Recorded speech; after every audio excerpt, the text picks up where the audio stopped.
नमस्कार। मेरे प्यारे देशवासियों, पूरा विश्व इस समय संकट के बहुत बड़े गंभीर दौर से गुजर रहा है। आमतौर पर कभी जब कोई प्राकृतिक संकट आता है तो वो कुछ देशों या राज्यों तक ही सीमित रहता है, लेकिन इस बार ये संकट ऐसा है जिसने विश्व भर में पूरी मानव जाति को संकट में डाल दिया है। जब प्रथम विश्व युद्ध हुआ था, जब द्वितीय विश्व युद्ध हुआ था, तब भी इतने देश युद्ध से प्रभावित नहीं हुए थे जितने आज कोरोना की इस बीमारी से हैं। पिछले 2 महीने से हम निरंतर दुनिया भर से आ रहे कोरोना वायरस से जुड़ी चिंताजनक खबरें देख रहे हैं, सुन रहे हैं। इन 2 महीनों में भारत के 130 करोड़ नागरिकों ने कोरोना जैसी वैश्विक महामारी का डटकर मुकाबला किया है। सभी देशवासियों ने आवश्यक सावधानियां बरतने का भरसक प्रयास भी किया है, लेकिन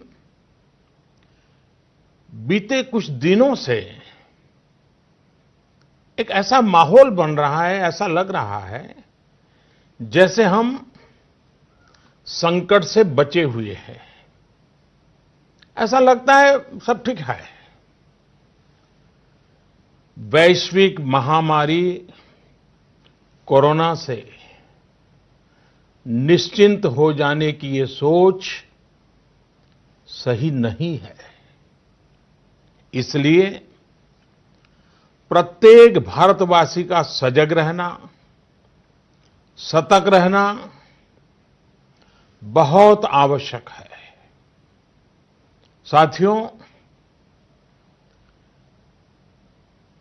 आपसे मैंने जब भी जो भी मांगा है,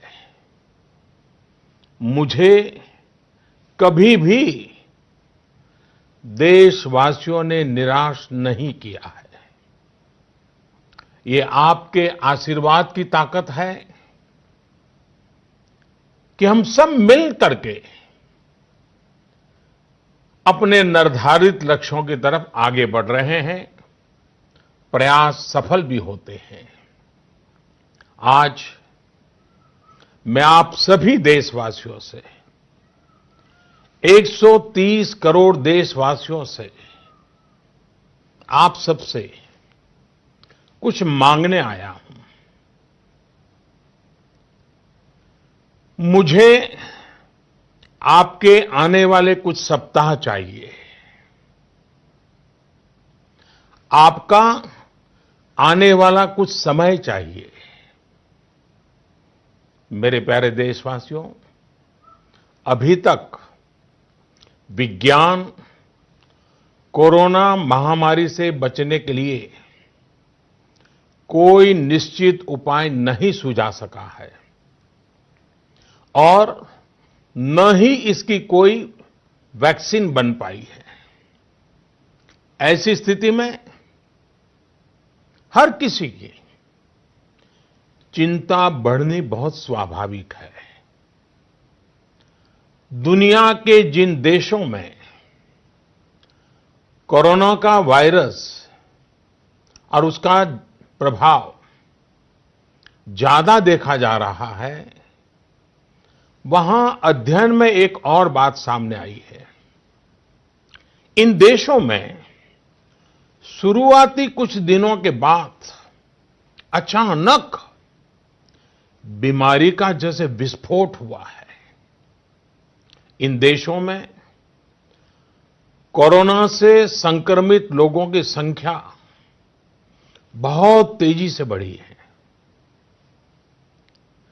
भारत सरकार इस स्थिति पर, इस वैश्विक महामारी के फैलावे के इस ट्रैक रिकॉर्ड पर पूरी तरह नजर रखे हुए है। हालांकि कुछ देश ऐसे भी हैं जिन्होंने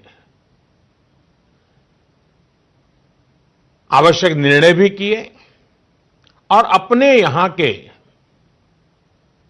लोगों को ज्यादा से ज्यादा आइसोलेट करके स्थिति को संभाला है और उसमें नागरिकों की भूमिका बहुत अहम रही है। भारत जैसे 130 करोड़ की आबादी वाले देश के सामने, और हम वो देश हैं जो विकास के लिए प्रयत्नशील देश हैं, और हम जैसे देश पर कोरोना का ये संकट सामान्य बात नहीं है।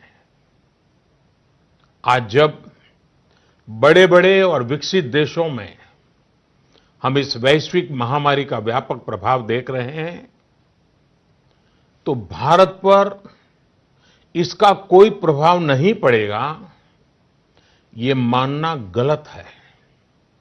और इसलिए इस वैश्विक महामारी का मुकाबला करने के लिए दो प्रमुख बातों की आवश्यकता है।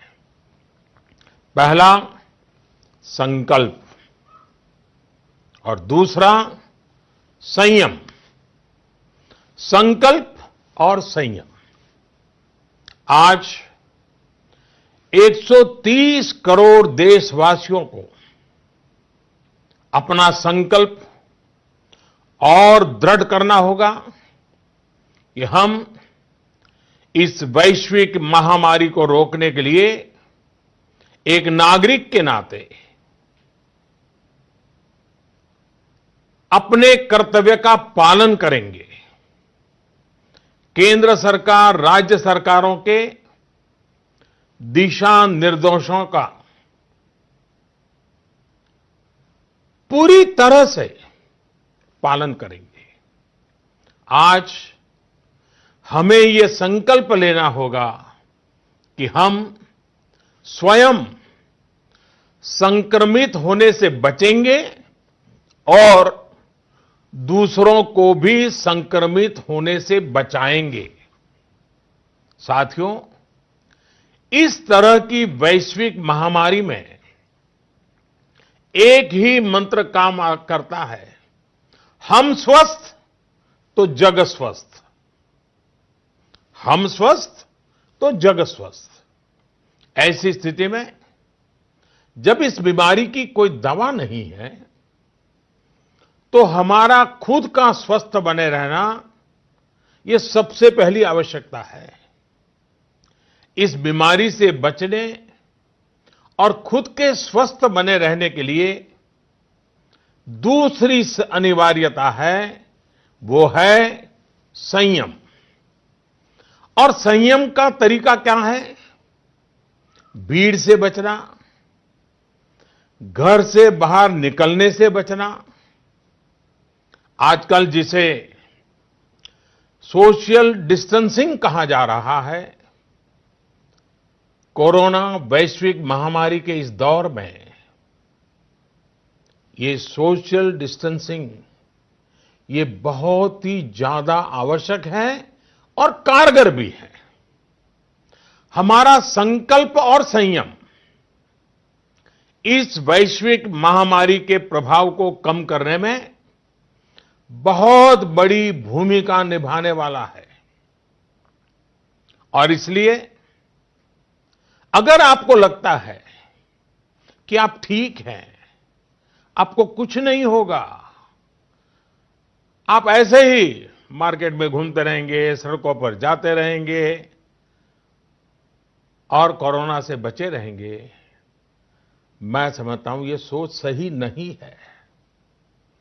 ऐसा करके आप अपने साथ और अपने प्रियजनों को, अपने परिवार के साथ अन्याय करेंगे।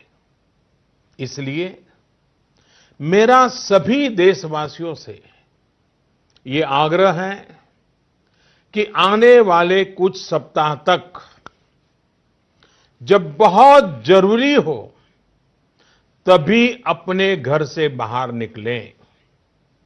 जितना संभव हो सके आप अपना काम, चाहे बिजनेस से जुड़ा हो, ऑफिस से जुड़ा हो सके तो अपने घर से ही करें। जो सरकारी सेवाओं में हैं, अस्पताल से जुड़े हैं, जनप्रतिनिधि हैं, जो मीडिया कर्मी हैं, इनकी सक्रियता तो आवश्यक है, लेकिन समाज के बाकी सभी लोगों को खुद को बाकी भीड़भाड़ से, बाकी समारोह से आइसोलेट कर लेना चाहिए। मेरा एक और आग्रह है कि हमारे परिवार में जो भी सीनियर सिटीजन्स हो, 60-65 वर्ष की आयु के ऊपर के व्यक्ति हो, वो आने वाले कुछ सप्ताह तक घर से बाहर न निकलें। मैं फिर से आग्रह करता हूं, 60-65 से ऊपर की आयु वाले हमारे सभी परिवार के जन घर से बाहर न निकले। हो सकता है कि वर्तमान पीढ़ी पुरानी कुछ बातों से परिचित नहीं होगी, लेकिन मैं आपको बताना चाहता हूं, मैं जब छोटा था उस समय हम अनुभव करते थे। उस समय जब युद्ध की स्थिति होती थी तो गांव-गांव ब्लैकआउट किया जाता था। शीशे पर भी कागज लगा दिया जाता था, लाइट बंद रखी जाती थी, लोग रात भर चौकी करते थे और युद्ध न हो तो भी साल में 1-2 बार तो वहां के जो नगर पालिकाएं होती थी वो जागरूक होकर के ये ब्लैकआउट का ड्रिल भी करवाती थी। लोगों को आदत बनी रहे इसके लिए प्रयास करती थी। और इसलिए मैं आज प्रत्येक देशवासी से एक और समर्थन मांग रहा हूं। ये है जनता कर्फ्यू।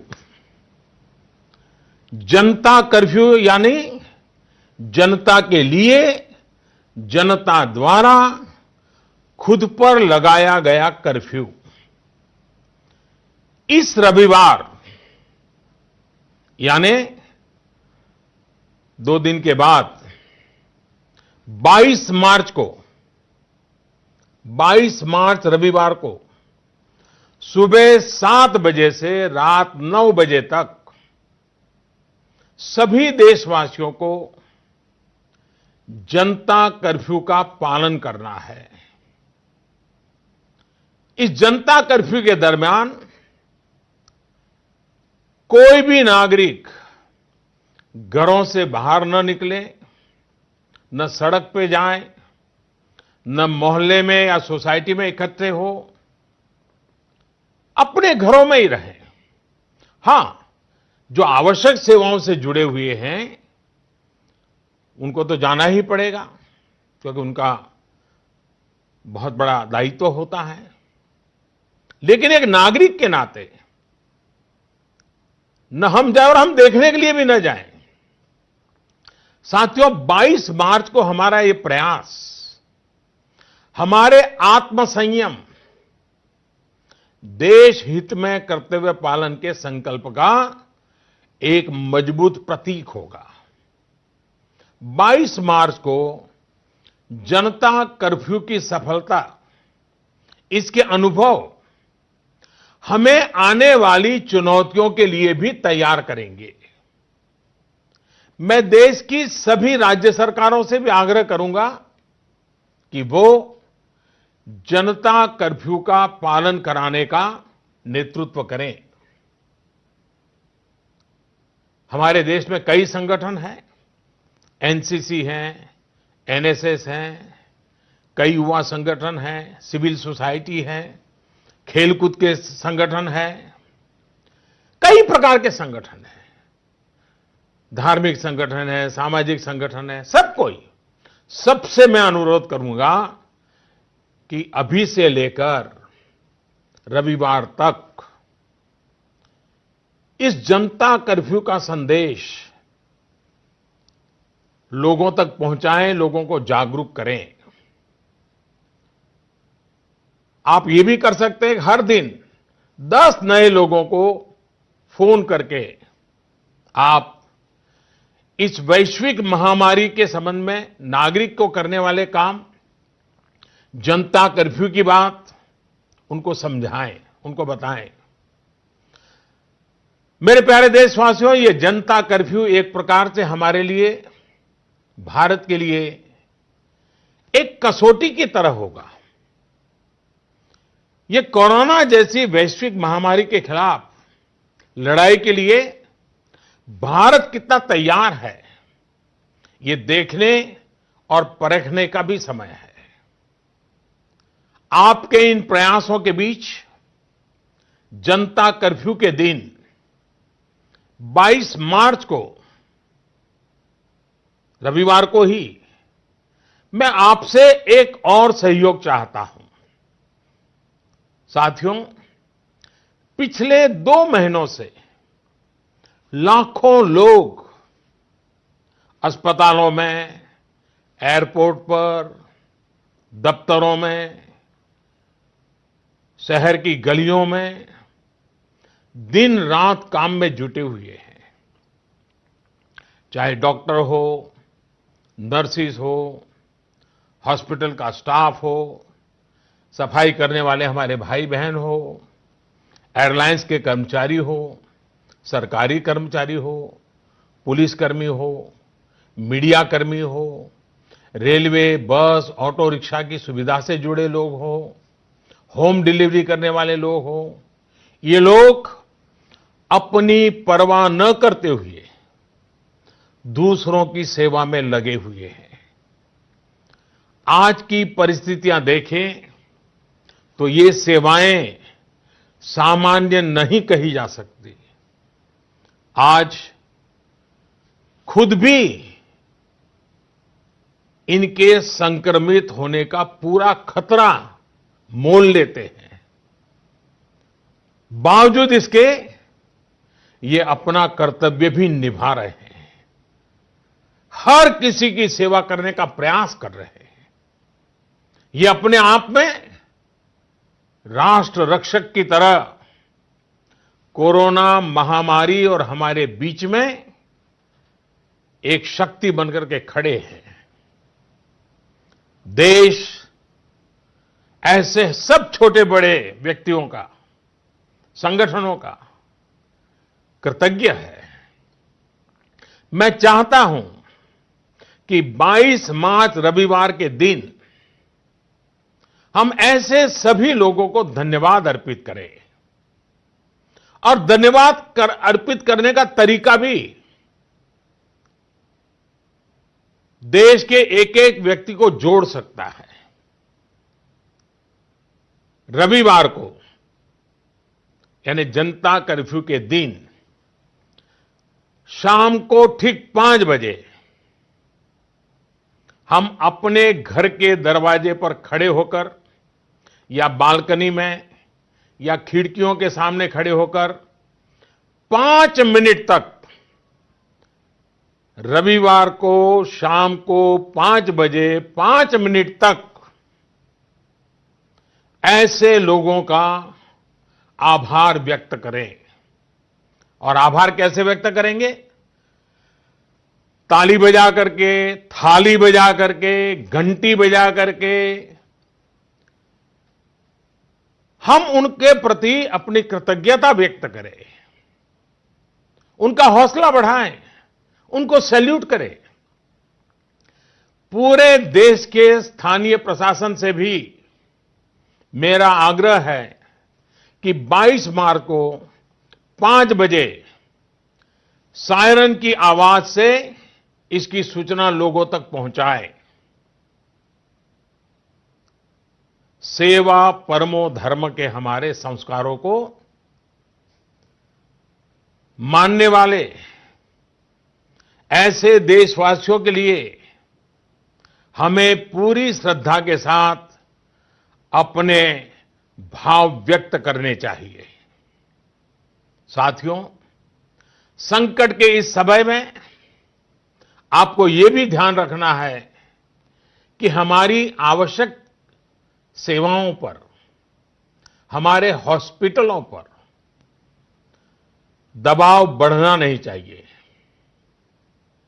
ताकि हमारी हॉस्पिटल की व्यवस्थाओं को, हमारे डॉक्टरों को, हमारे पैरामेडिकल स्टाफ को इस महामारी के लिए प्राथमिकता देने की सुविधा बने। और इसलिए मेरा सभी देशवासियों से आग्रह यह भी है कि रूटीन चेकअप के लिए अस्पताल जाने की हमारी जो भी आदत रही हो, उससे बचना चाहिए। जितना बच सके बचना चाहिए। आपको बहुत जरूरी लग रहा हो तो अपनी जान पहचान वाले डॉक्टर, आपके फैमिली डॉक्टर या अपने रिश्तेदारी में जो डॉक्टर हो, उनसे फोन पर ही उनसे आवश्यक सलाह ले ले। अगर आपने इलेक्टिव सर्जरी जो बहुत आवश्यक ना हो, ऐसी सर्जरी उसकी कोई डेट ले रखी है, तो मेरा आग्रह है कि इसे भी आगे बढ़वा दें, 1 महीना बाद की तारीख ले दें। साथियों, इस वैश्विक महामारी का अर्थव्यवस्था पर भी व्यापक प्रभाव पड़ रहा है। कोरोना महामारी से उत्पन्न हो रही आर्थिक चुनौतियों को ध्यान में रखते हुए सरकार ने, भारत सरकार के वित्त मंत्री के नेतृत्व में, फाइनेंस मिनिस्टर के नेतृत्व में सरकार ने एक कोविड-19 इकोनॉमिक रिस्पांस टास्क फोर्स, इसके गठन का फैसला लिया है। ये टास्क फोर्स सारे स्टेक होल्डर से नियमित संपर्क में रहते हुए, फीडबैक लेते हुए, हर परिस्थिति का आकलन करते हुए निकट भविष्य में फैसले लेगी। ये टास्क फोर्स ये भी सुनिश्चित करेगी कि आर्थिक मुश्किलों को कम करने के लिए जितने भी कदम उठाए जाएं, उन पर प्रभावी रूप से अमल हो। निश्चित तौर पर ये महामारी ने देश के मध्यम वर्ग, निम्न मध्यम वर्ग और गरीब के आर्थिक हितों को भी गहरी क्षति पहुंचा दी है। संकट के इस समय में मेरा देश के व्यापारी जगत, उच्च आय वर्ग से भी आग्रह है कि अगर संभव है तो आप जिन जिन लोगों से सेवाएं लेते हैं, उनके आर्थिक हितों का ध्यान रखें। हो सकता है आने वाले कुछ दिनों में ये लोग दफ्तर ना आ पाएं, आपके घर ना आ पाएं। ऐसे में उनका वेतन न काटें, पूरी मानवीयता के साथ, संवेदनशीलता के साथ फैसला ले। हमेशा याद रखिएगा, उन्हें भी अपना परिवार चलाना है, अपने परिवार को बीमारी से बचाना है।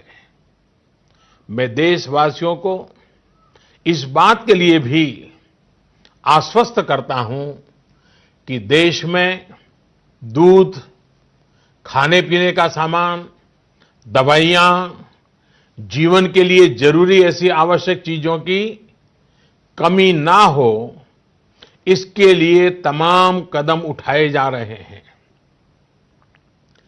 ये सप्लाई कभी रोका नहीं जाएगा। इसलिए मेरा सभी देशवासियों से ये आग्रह है कि जरूरी सामान संग्रह करने की होड़ न लगाएं। आप पहले जैसे करते हैं वैसे ही सामान्य रूप से ही खरीदारी करें। पैनिक बाइंग ये कतई ठीक नहीं है, उसको न करें। साथियों, पिछले 2 महीनों में 130 करोड़ भारतीयों ने, देश के हर नागरिक ने देश के सामने ये जो संकट आया है, उस संकट को देशवासियों ने अपना संकट माना है। भारत के लिए, समाज के लिए, देशवासियों से जो बन पड़ा है, हर किसी ने किया है। मुझे भरोसा है कि आने वाले समय में भी हम सभी देशवासी अपने कर्तव्यों का, अपने दायित्वों का इसी तरह निर्वाह करते रहेंगे।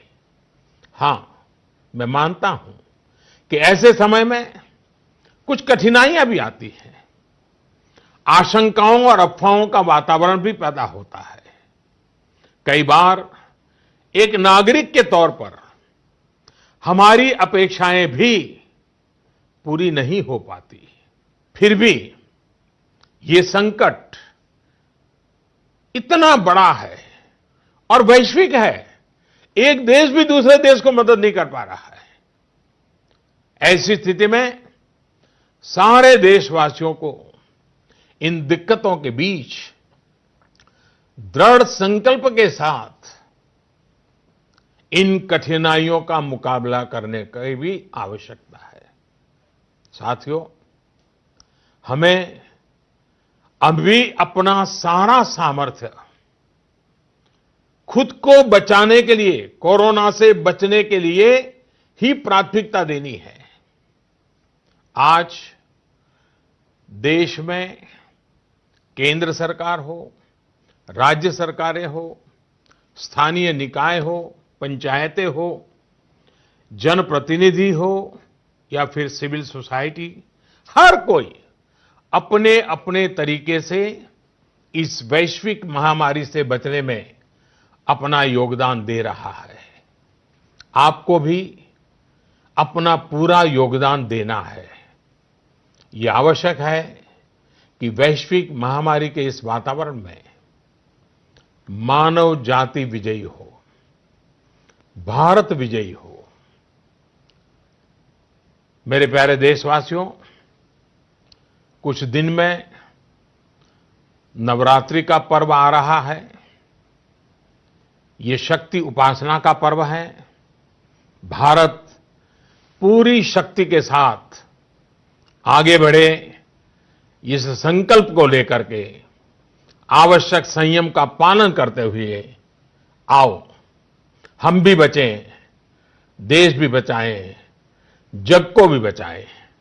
फिर एक बार मैं आग्रह करूंगा, जनता कर्फ्यू के लिए मैं आग्रह करूंगा, सेवा करने वालों का धन्यवाद करने के लिए आपका भी बहुत बहुत धन्यवाद। नमस्कार मेरे प्यारे देशवासियों, पूरा विश्व इस समय संकट के बहुत बड़े गंभीर दौर से गुजर रहा है। आमतौर पर कभी जब कोई प्राकृतिक संकट आता है तो वो कुछ देशों या राज्यों तक ही सीमित रहता है, लेकिन इस बार ये संकट ऐसा है जिसने विश्व भर में पूरी मानव जाति को संकट में डाल दिया है।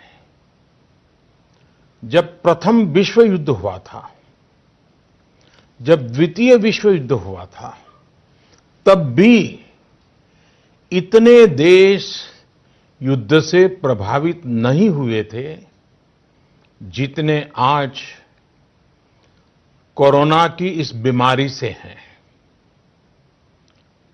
पिछले 2 महीने से हम निरंतर दुनिया भर से आ रहे कोरोना वायरस से जुड़ी चिंताजनक खबरें देख रहे हैं, सुन रहे हैं। इन 2 महीनों में भारत के 130 करोड़ नागरिकों ने कोरोना जैसी वैश्विक महामारी का डटकर मुकाबला किया है। सभी देशवासियों ने आवश्यक सावधानियां बरतने का भरसक प्रयास भी किया है, लेकिन बीते कुछ दिनों से एक ऐसा माहौल बन रहा है, ऐसा लग रहा है जैसे हम संकट से बचे हुए हैं। ऐसा लगता है सब ठीक है। वैश्विक महामारी कोरोना से निश्चिंत हो जाने की ये सोच सही नहीं है। इसलिए प्रत्येक भारतवासी का सजग रहना, सतर्क रहना बहुत आवश्यक है। साथियों, आपसे मैंने जब भी जो भी मांगा है, मुझे कभी भी देशवासियों ने निराश नहीं किया है। ये आपके आशीर्वाद की ताकत है कि हम सब मिल करके अपने निर्धारित लक्ष्यों की तरफ आगे बढ़ रहे हैं, प्रयास सफल भी होते हैं। आज मैं आप सभी देशवासियों से, 130 करोड़ देशवासियों से, आप सबसे कुछ मांगने आया हूं। मुझे आपके आने वाले कुछ सप्ताह चाहिए।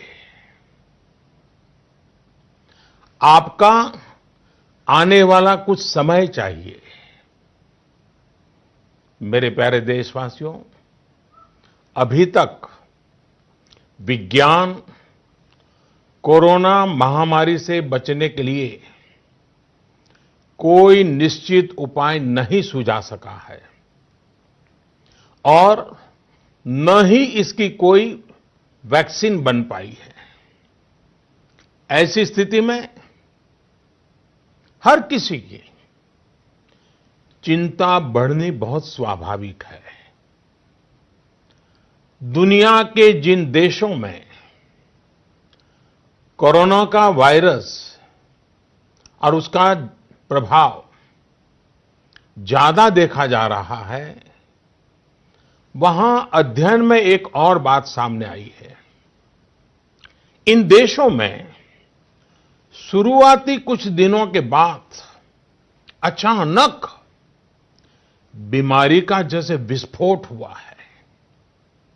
इन देशों में कोरोना से संक्रमित लोगों की संख्या बहुत तेजी से बढ़ी है। भारत सरकार इस स्थिति पर, इस वैश्विक महामारी के फैलावे के इस ट्रैक रिकॉर्ड पर पूरी तरह नजर रखे हुए है। हालांकि कुछ देश ऐसे भी हैं जिन्होंने आवश्यक निर्णय भी किए और अपने यहां के लोगों को ज्यादा से ज्यादा आइसोलेट करके स्थिति को संभाला है और उसमें नागरिकों की भूमिका बहुत अहम रही है। भारत जैसे 130 करोड़ की आबादी वाले देश के सामने, और हम वो देश हैं जो विकास के लिए प्रयत्नशील देश हैं, और हम जैसे देश पर कोरोना का ये संकट सामान्य बात नहीं है। आज जब बड़े-बड़े और विकसित देशों में हम इस वैश्विक महामारी का व्यापक प्रभाव देख रहे हैं, तो भारत पर इसका कोई प्रभाव नहीं पड़ेगा, ये मानना गलत है। और इसलिए इस वैश्विक महामारी का मुकाबला करने के लिए दो प्रमुख बातों की आवश्यकता है। पहला, संकल्प, और दूसरा, संयम। संकल्प और संयम। आज 130 करोड़ देशवासियों को अपना संकल्प और दृढ़ करना होगा कि हम इस वैश्विक महामारी को रोकने के लिए एक नागरिक के नाते अपने कर्तव्य का पालन करेंगे। केंद्र सरकार, राज्य सरकारों के दिशा निर्देशों का पूरी तरह से पालन करेंगे। आज हमें ये संकल्प लेना होगा कि हम स्वयं संक्रमित होने से बचेंगे और दूसरों को भी संक्रमित होने से बचाएंगे। साथियों, इस तरह की वैश्विक महामारी में एक ही मंत्र काम करता है, हम स्वस्थ तो जग स्वस्थ। हम स्वस्थ तो जग स्वस्थ। ऐसी स्थिति में जब इस बीमारी की कोई दवा नहीं है, तो हमारा खुद का स्वस्थ बने रहना यह सबसे पहली आवश्यकता है। इस बीमारी से बचने और खुद के स्वस्थ बने रहने के लिए दूसरी अनिवार्यता है, वो है संयम। और संयम का तरीका क्या है? भीड़ से बचना, घर से बाहर निकलने से बचना। आजकल जिसे सोशल डिस्टेंसिंग कहा जा रहा है, कोरोना वैश्विक महामारी के इस दौर में ये सोशल डिस्टेंसिंग ये बहुत ही ज्यादा आवश्यक है और कारगर भी है। हमारा संकल्प और संयम इस वैश्विक महामारी के प्रभाव को कम करने में बहुत बड़ी भूमिका निभाने वाला है। और इसलिए अगर आपको लगता है कि आप ठीक हैं, आपको कुछ नहीं होगा, आप ऐसे ही मार्केट में घूमते रहेंगे, सड़कों पर जाते रहेंगे और कोरोना से बचे रहेंगे, मैं समझता हूं ये सोच सही नहीं है। ऐसा करके आप अपने साथ और अपने प्रियजनों को, अपने परिवार के साथ अन्याय करेंगे। इसलिए मेरा सभी देशवासियों से ये आग्रह है कि आने वाले कुछ सप्ताह तक जब बहुत जरूरी हो तभी अपने घर से बाहर निकलें। जितना संभव हो सके आप अपना काम, चाहे बिजनेस से जुड़ा हो, ऑफिस से जुड़ा हो सके तो अपने घर से ही करें। जो सरकारी सेवाओं में हैं, अस्पताल से जुड़े हैं, जनप्रतिनिधि हैं, जो मीडिया कर्मी हैं, इनकी सक्रियता तो आवश्यक है, लेकिन समाज के बाकी सभी लोगों को खुद को बाकी भीड़भाड़ से, बाकी समारोह से आइसोलेट कर लेना चाहिए। मेरा एक और आग्रह है कि हमारे परिवार में जो भी सीनियर सिटीजन्स हो, 60-65 वर्ष की आयु के ऊपर के व्यक्ति हो, वो आने वाले कुछ सप्ताह तक घर से बाहर न निकलें। मैं फिर से आग्रह करता हूं, 60-65 से ऊपर की आयु वाले हमारे सभी परिवार के जन घर से बाहर न निकले। हो सकता है कि वर्तमान पीढ़ी पुरानी कुछ बातों से परिचित नहीं होगी, लेकिन मैं आपको बताना चाहता हूं, मैं जब छोटा था उस समय हम अनुभव करते थे। उस समय जब युद्ध की स्थिति होती थी तो गांव-गांव ब्लैकआउट किया जाता था। शीशे पर भी कागज लगा दिया जाता था, लाइट बंद रखी जाती थी, लोग रात भर चौकी करते थे और युद्ध न हो तो भी साल में 1-2 बार तो वहां के जो नगर पालिकाएं होती थी वो जागरूक होकर के ये ब्लैकआउट का ड्रिल भी करवाती थी, लोगों को आदत बनी रहे इसके लिए प्रयास करती थी। और इसलिए मैं आज प्रत्येक देशवासी से एक और समर्थन मांग रहा हूं। ये है जनता कर्फ्यू। जनता कर्फ्यू यानी जनता के लिए, जनता द्वारा खुद पर लगाया गया कर्फ्यू। इस रविवार यानी 2 दिन के बाद 22 मार्च रविवार को सुबह 7 बजे से रात 9 बजे तक सभी देशवासियों को जनता कर्फ्यू का पालन करना है। इस जनता कर्फ्यू के दरमियान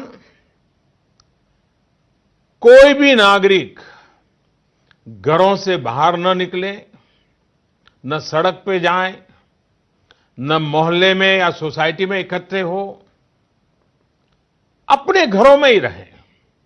हां, जो आवश्यक सेवाओं से जुड़े हुए हैं उनको तो जाना ही पड़ेगा, क्योंकि उनका बहुत बड़ा दायित्व होता है। लेकिन एक नागरिक के नाते न हम जाए और हम देखने के लिए भी न जाएं।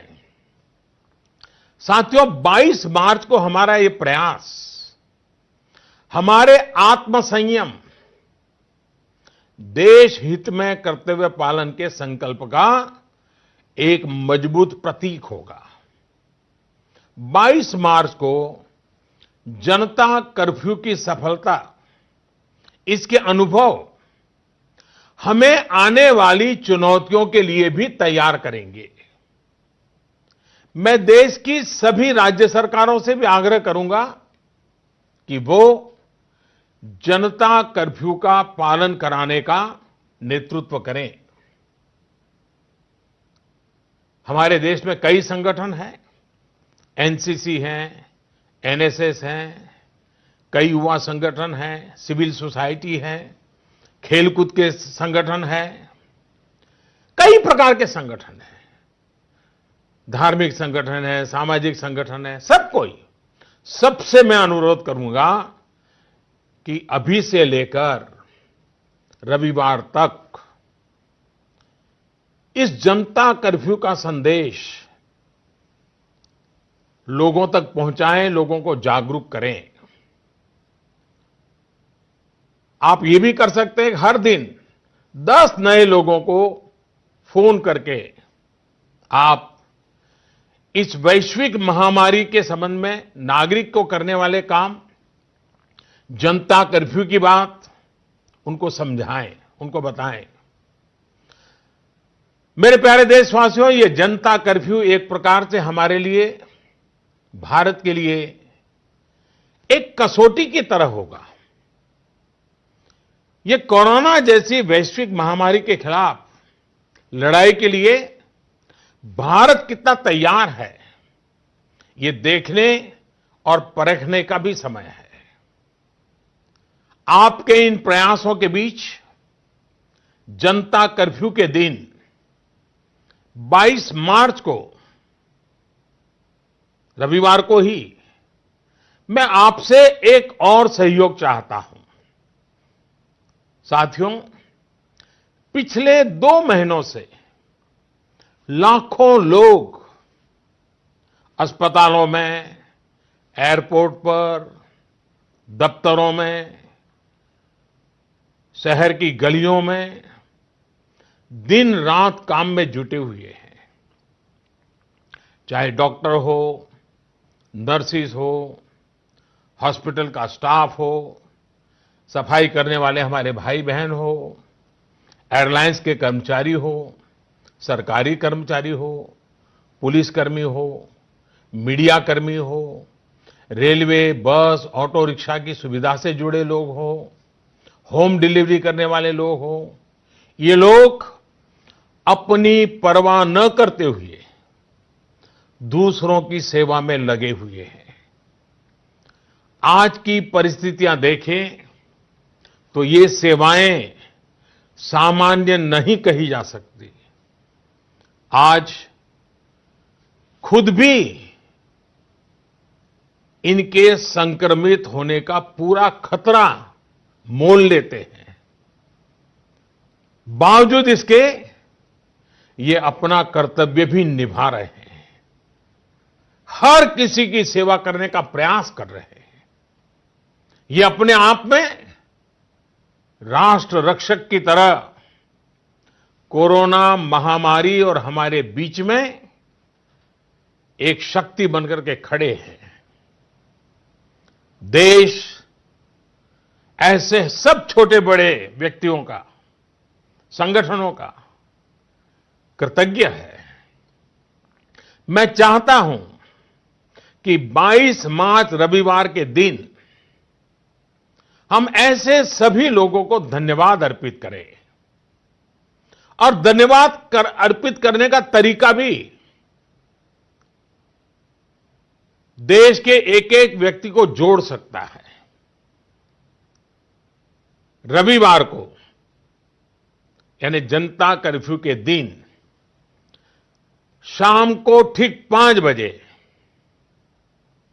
हम अपने घर के दरवाजे पर खड़े होकर या बालकनी में या खिड़कियों के सामने खड़े होकर 5 मिनट तक,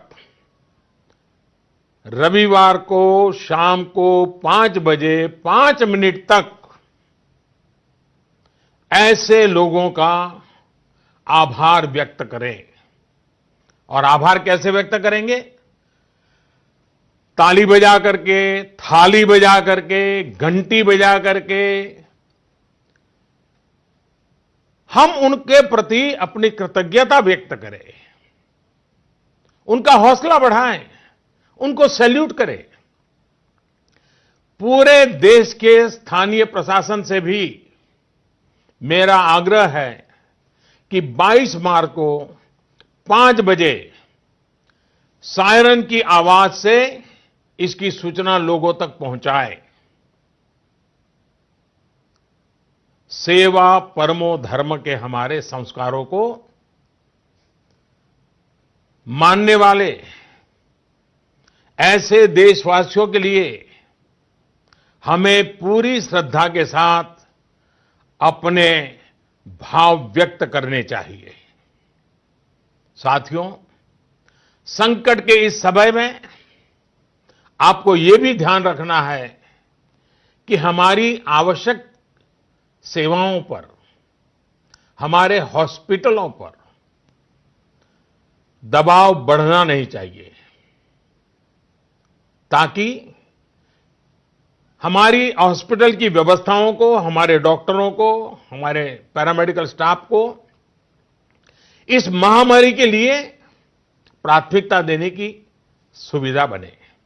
और इसलिए मेरा सभी देशवासियों से आग्रह यह भी है कि रूटीन चेकअप के लिए अस्पताल जाने की हमारी जो भी आदत रही हो, उससे बचना चाहिए। जितना बच सके बचना चाहिए।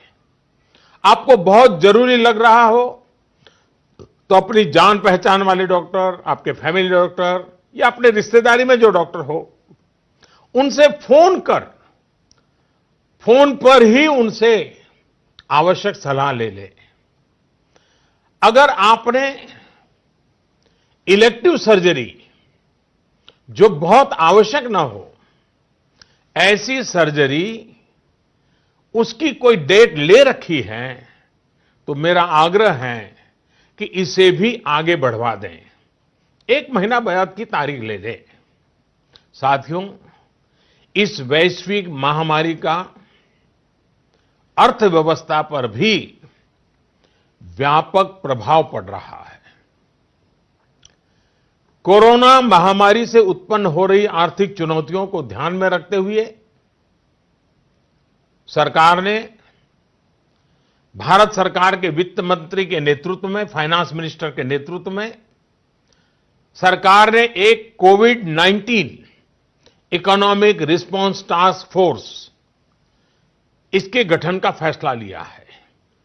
ये टास्क फोर्स सारे स्टेक होल्डर से नियमित संपर्क में रहते हुए, फीडबैक लेते हुए, हर परिस्थिति का आकलन करते हुए निकट भविष्य में फैसले लेगी। ये टास्क फोर्स ये भी सुनिश्चित करेगी कि आर्थिक मुश्किलों को कम करने के लिए जितने भी कदम उठाए जाएं, उन पर प्रभावी रूप से अमल हो। निश्चित तौर पर ये महामारी ने देश के मध्यम वर्ग, निम्न मध्यम वर्ग और गरीब के आर्थिक हितों को भी गहरी क्षति पहुंचा दी है। संकट के इस समय में मेरा देश के व्यापारी जगत, उच्च आय वर्ग से भी आग्रह है कि अगर संभव है तो आप जिन जिन लोगों से सेवाएं लेते हैं, उनके आर्थिक हितों का ध्यान रखें। हो सकता है आने वाले कुछ दिनों में ये लोग दफ्तर ना आ पाएं, आपके घर ना आ पाएं। ऐसे में उनका वेतन न काटें, पूरी मानवीयता के साथ, संवेदनशीलता के साथ फैसला ले। हमेशा याद रखिएगा, उन्हें भी अपना परिवार चलाना है, अपने परिवार को बीमारी से बचाना है। मैं देशवासियों को इस बात के लिए भी आश्वस्त करता हूं कि देश में दूध, खाने पीने का सामान, दवाइयां, जीवन के लिए जरूरी ऐसी आवश्यक चीजों की कमी ना हो, इसके लिए तमाम कदम उठाए जा रहे हैं। ये सप्लाई कभी रोका नहीं जाएगा। इसलिए मेरा सभी देशवासियों से ये आग्रह है कि जरूरी सामान संग्रह करने की होड़ न लगाएं। आप पहले जैसे करते हैं वैसे ही सामान्य रूप से ही खरीदारी करें। पैनिक बाइंग ये कतई ठीक नहीं है, उसको न करें। साथियों, पिछले 2 महीनों में 130 करोड़ भारतीयों ने, देश के हर नागरिक ने, देश के सामने ये जो संकट आया है, उस संकट को देशवासियों ने अपना संकट माना है। भारत के लिए, समाज के लिए, देशवासियों से जो बन पड़ा है, हर किसी ने किया है। मुझे भरोसा है कि आने वाले समय में भी हम सभी देशवासी अपने कर्तव्यों का, अपने दायित्वों का इसी तरह निर्वाह करते रहेंगे। हां, मैं मानता हूं कि ऐसे समय में कुछ कठिनाइयां भी आती हैं। आशंकाओं और अफवाहों का वातावरण भी पैदा होता है। कई बार एक नागरिक के तौर पर हमारी अपेक्षाएं भी पूरी नहीं हो पाती। फिर भी ये संकट इतना बड़ा है और वैश्विक है। एक देश भी दूसरे देश को मदद नहीं कर पा रहा है। ऐसी स्थिति में सारे देशवासियों को इन दिक्कतों के बीच दृढ़ संकल्प के साथ इन कठिनाइयों का मुकाबला करने की भी आवश्यकता है। साथियों, हमें अभी अपना सारा सामर्थ्य खुद को बचाने के लिए, कोरोना से बचने के लिए ही प्राथमिकता देनी है। आज देश में केंद्र सरकार हो, राज्य सरकारें हो, स्थानीय निकाय हो, पंचायतें हो, जनप्रतिनिधि हो या फिर सिविल सोसाइटी, हर कोई अपने अपने तरीके से इस वैश्विक महामारी से बचने में अपना योगदान दे रहा है। आपको भी अपना पूरा योगदान देना है। ये आवश्यक है कि वैश्विक महामारी के इस वातावरण में मानव जाति विजयी हो, भारत विजयी हो। मेरे प्यारे देशवासियों, कुछ दिन में नवरात्रि का पर्व आ रहा है। ये शक्ति उपासना का पर्व है। भारत पूरी शक्ति के साथ आगे बढ़े, इस संकल्प को लेकर के आवश्यक संयम का पालन करते हुए आओ हम भी बचें, देश भी बचाएं, जग को भी बचाएं। फिर एक बार मैं आग्रह करूंगा, जनता कर्फ्यू के लिए मैं आग्रह करूंगा, सेवा करने वालों का धन्यवाद करने के लिए आपका भी बहुत बहुत धन्यवाद। नमस्कार। मेरे प्यारे देशवासियों, पूरा विश्व इस समय संकट के बहुत बड़े गंभीर दौर से गुजर रहा है। आमतौर पर कभी जब कोई प्राकृतिक संकट आता है तो वो कुछ देशों या राज्यों तक ही सीमित रहता है। लेकिन इस बार ये संकट ऐसा है जिसने विश्व भर में पूरी मानव जाति को संकट में डाल दिया है। जब प्रथम विश्व युद्ध हुआ था, जब द्वितीय विश्व युद्ध हुआ था, तब भी इतने देश युद्ध से प्रभावित नहीं हुए थे जितने आज कोरोना की इस बीमारी से हैं। पिछले 2 महीने से हम निरंतर दुनिया भर से आ रहे कोरोना वायरस से जुड़ी चिंताजनक खबरें देख रहे हैं, सुन रहे हैं। इन 2 महीनों में भारत के 130 करोड़ नागरिकों ने कोरोना जैसी वैश्विक महामारी का डटकर मुकाबला किया है। सभी देशवासियों ने आवश्यक सावधानियां बरतने का भरसक प्रयास भी किया है। लेकिन बीते कुछ दिनों से एक ऐसा माहौल बन रहा है, ऐसा लग रहा है जैसे हम संकट से बचे हुए हैं। ऐसा लगता है सब ठीक है। वैश्विक महामारी कोरोना से निश्चिंत हो जाने की ये सोच सही नहीं है।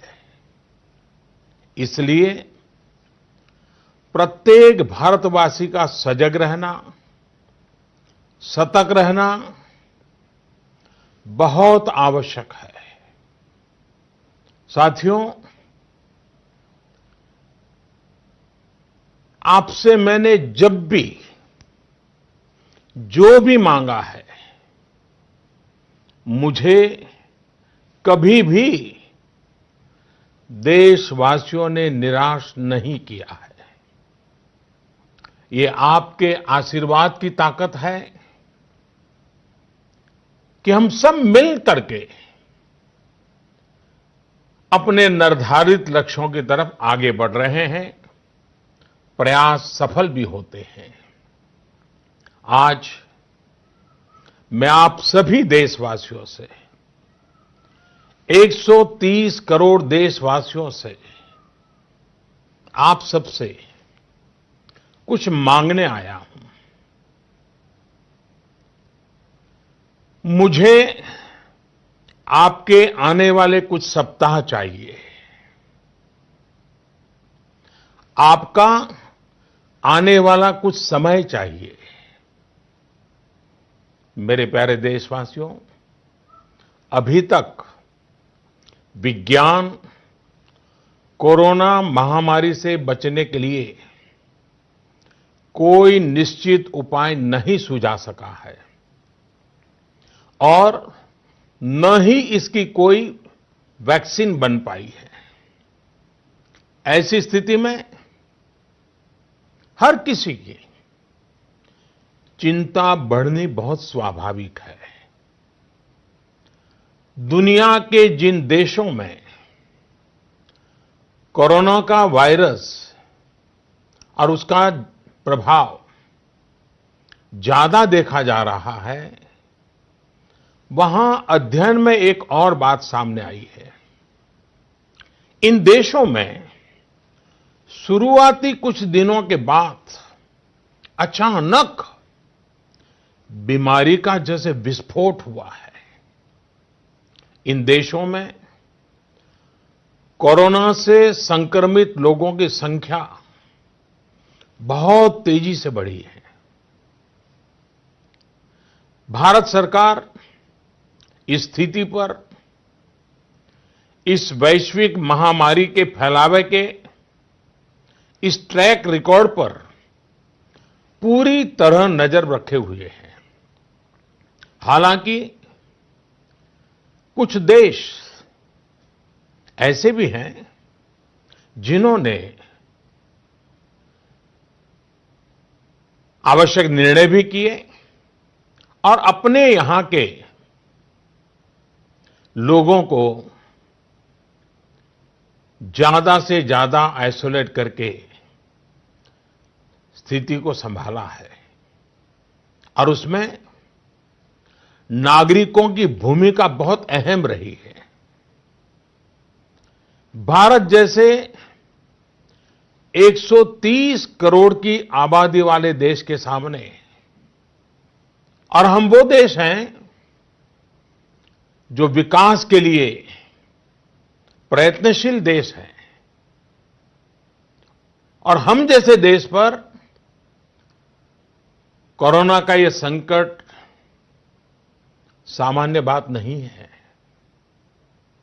आज जब बड़े-बड़े और विकसित देशों में हम इस वैश्विक महामारी का व्यापक प्रभाव देख रहे हैं, तो भारत पर इसका कोई प्रभाव नहीं पड़ेगा, ये मानना गलत है।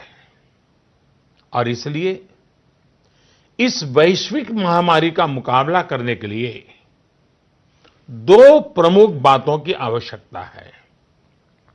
पहला संकल्प और दूसरा संयम। संकल्प और संयम।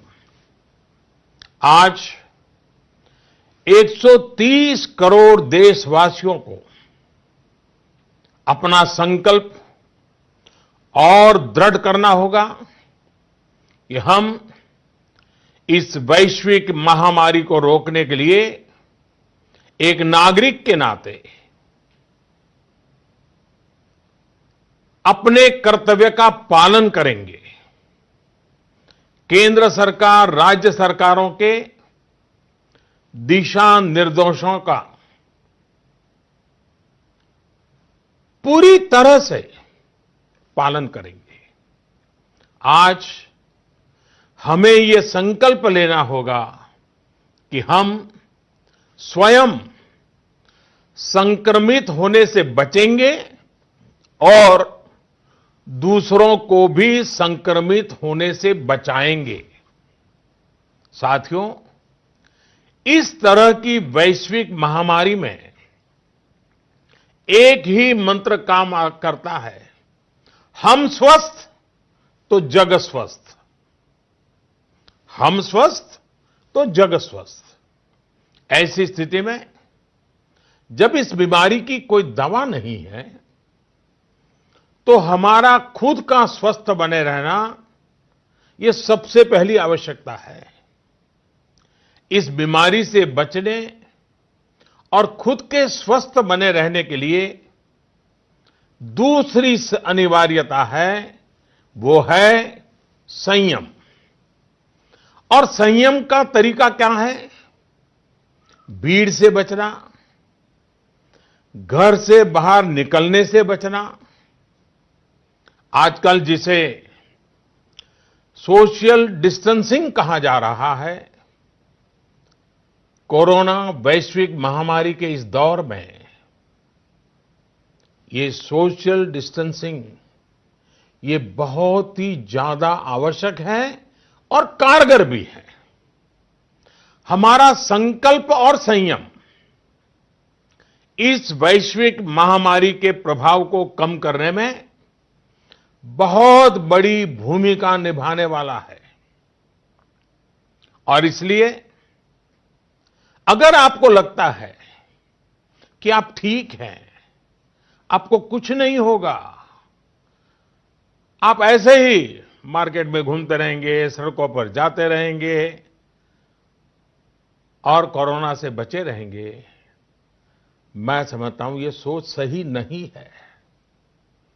ऐसा करके आप अपने साथ और अपने प्रियजनों को, अपने परिवार के साथ अन्याय करेंगे। इसलिए मेरा सभी देशवासियों से ये आग्रह है कि आने वाले कुछ सप्ताह तक जब बहुत जरूरी हो तभी अपने घर से बाहर निकलें। जितना संभव हो सके आप अपना काम, चाहे बिजनेस से जुड़ा हो, ऑफिस से जुड़ा हो सके तो अपने घर से ही करें। जो सरकारी सेवाओं में हैं, अस्पताल से जुड़े हैं, जनप्रतिनिधि हैं, जो मीडिया कर्मी हैं, इनकी सक्रियता तो आवश्यक है, लेकिन समाज के बाकी सभी लोगों को खुद को बाकी भीड़भाड़ से, बाकी समारोह से आइसोलेट कर लेना चाहिए। मेरा एक और आग्रह है कि हमारे परिवार में जो भी सीनियर सिटीजन्स हो, 60-65 वर्ष की आयु के ऊपर के व्यक्ति हो, वो आने वाले कुछ सप्ताह तक घर से बाहर न निकलें। मैं फिर से आग्रह करता हूं, 60-65 से ऊपर की आयु वाले हमारे सभी परिवार के जन घर से बाहर न निकले। हो सकता है कि वर्तमान पीढ़ी पुरानी कुछ बातों से परिचित नहीं होगी, लेकिन मैं आपको बताना चाहता हूं, मैं जो जब छोटा था उस समय हम अनुभव करते थे। उस समय जब युद्ध की स्थिति होती थी तो गांव-गांव ब्लैकआउट किया जाता था। शीशे पर भी कागज लगा दिया जाता था, लाइट बंद रखी जाती थी, लोग रात भर चौकी करते थे और युद्ध न हो तो भी साल में 1-2 बार तो वहां के जो नगर पालिकाएं होती थी वो जागरूक होकर के ये ब्लैकआउट का ड्रिल भी करवाती थी। लोगों को आदत बनी रहे इसके लिए प्रयास करती थी। और इसलिए मैं आज प्रत्येक देशवासी से एक और समर्थन मांग रहा हूं। ये है जनता कर्फ्यू। जनता कर्फ्यू यानी जनता के लिए, जनता द्वारा खुद पर लगाया गया कर्फ्यू। इस रविवार यानी 2 दिन के बाद 22 मार्च रविवार को सुबह 7 बजे से रात 9 बजे तक सभी देशवासियों को जनता कर्फ्यू का पालन करना है। इस जनता कर्फ्यू के दरमियान कोई भी नागरिक घरों से बाहर न निकले, न सड़क पे जाए, न मोहल्ले में या सोसाइटी में इकट्ठे हो, अपने घरों में ही रहें। हां, जो आवश्यक सेवाओं से जुड़े हुए हैं उनको तो जाना ही पड़ेगा क्योंकि उनका बहुत बड़ा दायित्व होता है। लेकिन एक नागरिक के नाते न हम जाएं और हम देखने के लिए भी न जाएं। साथियों, 22 मार्च को हमारा ये प्रयास हमारे आत्मसंयम, देश हित में कर्तव्य पालन के संकल्प का एक मजबूत प्रतीक होगा। 22 मार्च को जनता कर्फ्यू की सफलता, इसके अनुभव हमें आने वाली चुनौतियों के लिए भी तैयार करेंगे। मैं देश की सभी राज्य सरकारों से भी आग्रह करूंगा कि वो जनता कर्फ्यू का पालन कराने का नेतृत्व करें। हमारे देश में कई संगठन हैं, एनसीसी हैं, एनएसएस हैं, कई युवा संगठन हैं, सिविल सोसाइटी है, खेलकूद के संगठन हैं, कई प्रकार के संगठन हैं, धार्मिक संगठन है, सामाजिक संगठन है, सबसे मैं अनुरोध करूंगा कि अभी से लेकर रविवार तक इस जनता कर्फ्यू का संदेश लोगों तक पहुंचाएं, लोगों को जागरूक करें। आप ये भी कर सकते हैं कि हर दिन 10 नए लोगों को फोन करके आप इस वैश्विक महामारी के संबंध में नागरिक को करने वाले काम, जनता कर्फ्यू की बात उनको समझाएं, उनको बताएं। मेरे प्यारे देशवासियों, ये जनता कर्फ्यू एक प्रकार से हमारे लिए, भारत के लिए